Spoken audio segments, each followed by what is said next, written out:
Bismillahirrahmanirrahim. Assalamualaikum warahmatullahi wabarakatuh. Selamat pagi Ananda soleh-soleha. Apa kabar? Semoga semuanya dalam keadaan sehat walafiat. Hari ini hari Jumat tanggal 9 April 2021. Alhamdulillah kita dapat bertemu kembali pada pembelajaran tema 7, subtema 2 di pembelajaran keempat dan sedikit di pembelajaran kelima. Seperti biasa nih, sebelum memulai pembelajaran, Ibu himbau kepada Ananda kelas 3 yang soleh-soleha untuk melaksanakan sholat duha, berjemur, dan berolahraga. Olahraganya tidak usah yang berat-berat ya, silahkan yang ringan-ringan saja. Nah, Anandaku, sebelum memulai pembelajaran, alangkah lebih baik kita mengucapkan basmalah bersama-sama. Bismillahirrohmanirrohim. Nah, selanjutnya silahkan Ananda siapkan buku Kemdikbudnya, modulnya, alat tulisnya. Jika sudah, mari kita mulai pembelajaran ini dengan membaca terlebih dahulu. Silahkan Ananda buka aktivitas 2, halaman 46. Di situ ada teks tentang proses pembuatan kain tenun gedog. Kemarin kan kalian sudah belajar tentang kain-kain yang ada pada ciri khas di Indonesia atau kain-kain tradisional. Nah, di sini ada kain tenun gedog. Silahkan Ananda baca, di pause terlebih dahulu. Jika sudah, silahkan Ananda play kembali. Karena apa? Karena ketika membaca, Ibu akan menerangkan tentang bagan untuk suatu teks. Silahkan dibaca terlebih dahulu ya. Baik, sudah? Oke, kalau sudah, yuk kita membuat bagan atau bagan ini untuk mempermudah. Apa sih isi teks dari yang telah kita baca ini? Dari cerita atau teks tentang pembuatan kain tenun gedog, kita akan membuat bagan. Bagannya Ibu akan seperti ini aja ya. Jadi ada ada garis-garis itu sebagai bagannya. Oke, bagan proses pembuatan kain tenun gedog ini yang pertama apa saja tadi? Menggiling kapas. Apa menggiling kapas? Menggiling kapas itu adalah memisahkan kapas dari bijinya. Lalu proses yang kedua itu adalah musoni. Musoni yaitu menguraikan kapas yang sudah digiling, kemudian digulung. Lalu proses yang ketiga yaitu ngantih. Apa sih ngantih? Memintal benang. Lalu yang keempat adalah ngelikasi. Ngelikasi ini adalah menggulung benang. Dan yang terakhir adalah menenun. Menenun itu untuk menganyam benang menjadi kain tenun. Itu adalah bagan dari proses pembuatan kain tenun gedog. Kenapa sih Bu dari teks dibuat untuk menjadi bagan? Jadi bagan ini untuk mempermudah kita untuk membaca kembali. Jadi kalau misalkan kita mau mengetahui sesuatu tapi nggak mau membaca ulang karena teksnya panjang, nah silahkan kan Ananda itu dituliskan dengan menggunakan bagan. Nah, sekarang kalian buka modulnya lagi, halaman 49. Di sini ada teks tentang pembuatan pakaian dari kulit kayu. Aktivitas 1 ya. Nah, silahkan Ananda baca. Lalu setelah dibaca, kalian isikan bagaimana sih proses pembuatan pakaian dari kulit kayu ini. Nah, dalam bentuk bagan di halaman 50 aktivitas 2. Jadi, tugas yang pertama itu adalah menuliskan bagan proses pembuatan pakaian dari kulit kayu yang telah kalian baca pada teks halaman 49. Tugas ini silahkan Ananda kerjakan secara mandiri. Jika sudah selesai, silahkan difotokan dan dikirimkan melalui aplikasi Edmodo. Nah, Anandaku, kita kan kemarin juga sudah belajar ya bahwa pakaian itu terbuat dari kapas, dari kulit domba, atau dari kepompong sutra. Nah, itu juga bisa membuat atau membeda-bedakan. Pertamanya bahan dasarnya apa, jenis pakaiannya apa. Nah, untuk lebih jelasnya jenis pakaian ini, silahkan Ananda buka buku Kemdikbud halaman 91. Jenis-jenis pakaian. Lani sedang mengamati pakaiannya. Ternyata ia memiliki banyak jenis pakaian. Ada pakaian yang ia gunakan sehari-hari. Ada juga pakaian yang ia gunakan pada waktu tertentu. Salah satu jenis pakaian Lani adalah seragam sekolah. Lani mengenakan seragam saat pergi ke sekolah. Teman-teman Lani juga mengenakan seragam saat ke sekolah. Mereka mengenakan seragam sesuai jadwal. Sepulang sekolah, Lani mengganti baju seragamnya dengan pakaian rumah.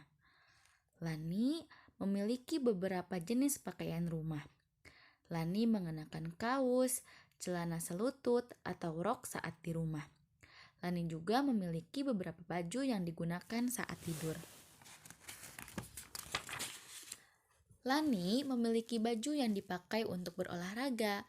Lani mengenakan baju olahraga yang sesuai dengan ukuran tubuhnya. Bahan baju olahraga Lani mudah menyerap keringat. Lani dapat bergerak bebas dengan baju olahraganya. Lani memiliki beberapa baju yang digunakan untuk waktu tertentu. Ada baju hangat yang digunakan saat udara dingin. Ada juga gaun yang bisa digunakan saat pergi ke pesta.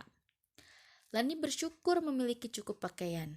Ia teringat orang zaman dahulu yang hanya memiliki satu jenis pakaian. Lani menyayangi semua pakaiannya. Ia memakainya dengan hati-hati agar tidak cepat rusak. Nah, dari teks tersebut bahwa pakaian ini terbagi menjadi beberapa jenis. Ada pakaian di rumah, ada pakaian yang biasa dipakai saat udara dingin, yaitu pakaian hangat. Terus ada juga gaun yang bisa dipakai ke pesta, ada baju olahraga, dan ada juga baju seragam ketika Lani berangkat ke sekolah. Nah, berbicara tentang seragam ini biasanya berkaitan dengan profesi yang ada di kita atau di lingkungan kita itu sangat berbeda-beda. Ada profesi misalkan dari mulai membuat baju aja nih, ada tukang pintal, ada tukang tenun, ada penjahit, ada desainer, ada tukang beca misalkan yang membawa kain ke tempat desainer ya. Terus atau misalkan ada supir, atau misalkan kalau jauh bisa memakai kereta, atau tukang ekspedisi gitu ya. Terus juga atau misalkan ada pilot kalau misalkan sampai diekspor ke luar negeri gitu ya. Nah, itu adalah berkaitan dengan profesi. Karena profesi kita ini berbeda-beda, maka kita harus saling menghargai dan saling menghormati. Tidak boleh saling menjelekkan satu sama lain. Karena ingat bahwa Indonesia ini mempunyai sila yang ketiga, yaitu Persatuan Indonesia, bahwa setiap warga Indonesia harus tetap bersatu. Nah, sekarang coba Ananda buka aktivitas 1 halaman 45. Di sini perintahnya itu ada berilah tanda checklist pada gambar yang menunjukkan sikap menghargai keberagaman. Jadi kalian checklist nih gambarnya kalau misalkan menunjukkan sikap menghargai keberagaman. Kalau misalkan tidak, boleh kalian tidak checklist atau boleh kalian memberikan tanda silang. Contohnya ya, nomor 1. Nah, di situ ada orang yang sedang berkelahi. Kira-kira dia menunjukkan sikap keberagaman tidak? Tidak ya, maka Ibu akan menulis silang pada kolom di nomor 1. Untuk nomor 2, 3, 4, 5, dan 6, silahkan Ananda kerjakan kembali secara mandiri dan ini merupakan tugas kedua kalian. Nanti jika sudah juga silahkan fotokan dan nanti dikirimkan ke aplikasi Edmodo. Baik, Kalau kemarin kalian sudah belajar tentang simetri lipat, sekarang kita akan belajar tentang simetri putar. Apa sih simetri putar itu? Nah, kemarin kita sudah belajar simetri lipat. Dibuktikannya dengan cara dilipat. Sekarang ini adalah simetri putar. Berarti simetri putar itu apa? Simetri putar adalah banyak putaran yang dapat dilakukan pada suatu bidang datar. Jadi ketika simetri lipat itu dilipat-lipat, kalau simetri putar itu diputar karena banyaknya putaran. Nah, maksudnya apa sih?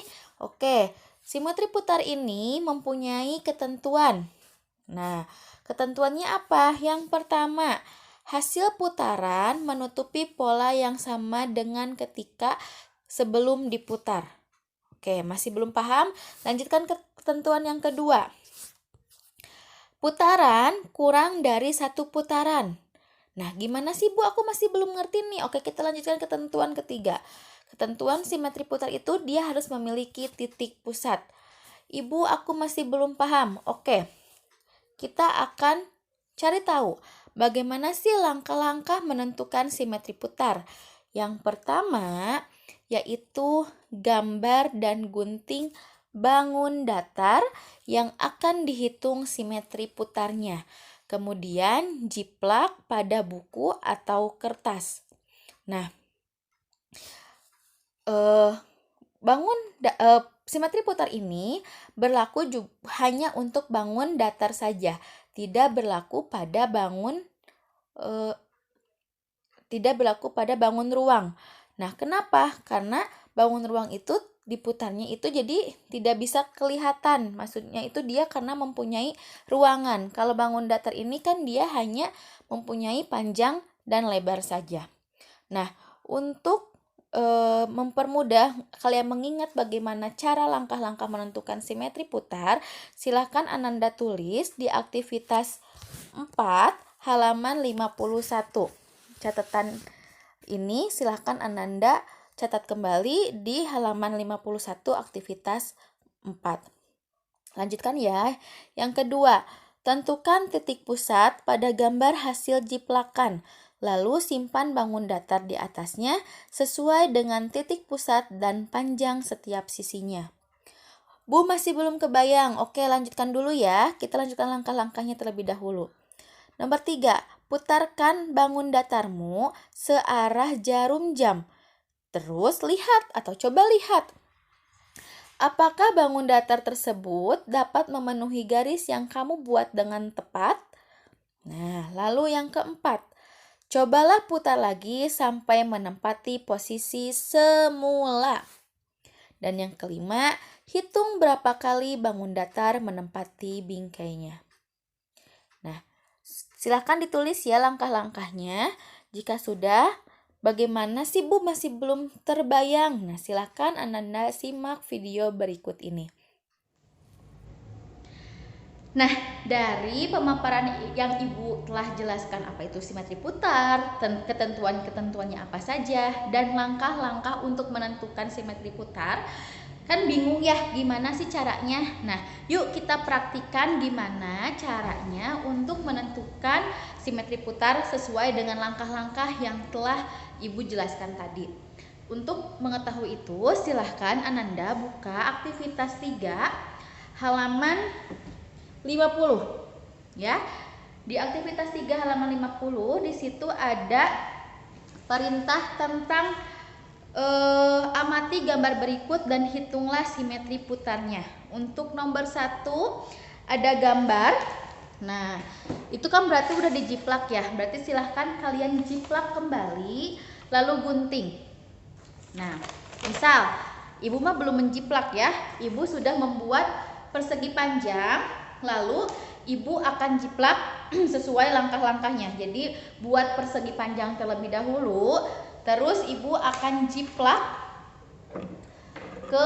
harusnya ke kertas atau ke karton atau ke buku, tapi Ibu jiplaknya ke papan tulis.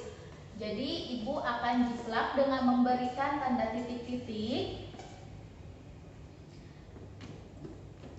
Nah, Ibu juga akan menuliskan di sini kan ada huruf A, berarti di sini A, ini B, berarti di sini titik B, ini C, ini D. Untuk apa? Untuk mengetahui apakah putaran itu sudah satu putaran atau belum.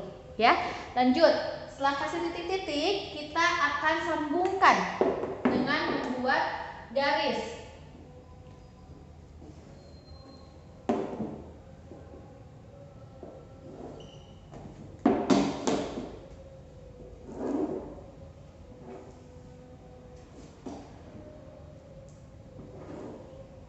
Oke, setelah membuat garis, silahkan kalian tentukan titik pusatnya. Titik pusat itu biasanya kalau kalian lipat pada simetri lipatnya akan ada titik di tengah-tengahnya. Nah, itu adalah titik pusat sesuai dengan ketentuannya ya. Dia pasti mempunyai titik pusat. Nah, ini sudah ada titik pusat di sini, di persegi yang sudah dipotong juga sudah ada titik pusat. A ketemu dengan A lagi. Nah, si titik pusatnya ini kita simpan satu telunjuk di sebelah sini. Nah, putarnya searah jarum jam dan tidak boleh lebih dari satu putaran. Jadi nggak boleh langsung satu putaran penuh, tapi diputarnya itu hanya kurang dari satu putaran. Jadi kita putar dulu ya. Set. Nah, sudah sesuai dengan bingkai sebelumnya? Belum, berarti ini bukan simetri putarnya. Putar. Sudah sesuai? Sudah, berarti simetri putarnya ada satu, katanya kan ya. Lanjut putar lagi. Ini sesuai? Tidak, berarti kita putar lagi. Nah, sesuai? Sesuai, berarti ada dua. Putar lagi jangan, karena tidak boleh lebih dari satu putaran juga. Ini A sudah ketemu A lagi. Oh, berarti kalau gitu simetri putar persegi panjang ada dua. Jadi di nomor 1 itu nama bangunnya itu adalah persegi panjang dan jumlah simetri putarnya adalah 2. Nah, itu adalah video penjelasan tentang cara atau langkah-langkah mencari simetri putar pada bangun datar persegi panjang. Semoga kalian paham ya. Nah, coba lihat, masih dilihat aktivitas 3 halaman 50-nya. Di sini masih ada nomor 2 sampai nomor 5. Nah, silahkan Ananda kerjakan kembali itu secara mandiri. Bagaimana bukan kalau misalkan ibu mah bikin dulu bangunnya baru dijiplak. Kalau ini mah kan udah ada di buku nempel. Oh, berarti kalian tinggal jiplak dari buku terus gunting, nanti putar-putar di bukunya. Lalu tuliskan jumlah simetri putarnya. Begitu ya. Kalau misalkan kalian belum paham, silahkan hubungi wali kelas masing-masing melalui WhatsApp. Jadi aktivitas 3 nomor 2 sampai nomor 5 itu merupakan tugas ketiga kalian di hari ini. Silahkan Ananda kerjakan dengan mandiri. Nanti setelah selesai difotokan dan dikirimkan melalui aplikasi Edmodo, ditunggu sampai pukul 8 malam. Sekian pembahasan hari ini, semoga semuanya pembelajarannya lancar. Ingat, kalau misalkan belum paham, jangan sungkan untuk menanyakan kepada wali kelas masing-masing. Sekian pembelajaran hari ini, kita ucapkan hamdalah bersama-sama. Alhamdulillahirabbil alamin. Wabillahi taufiq wal hidayah. Wassalamualaikum warahmatullahi wabarakatuh.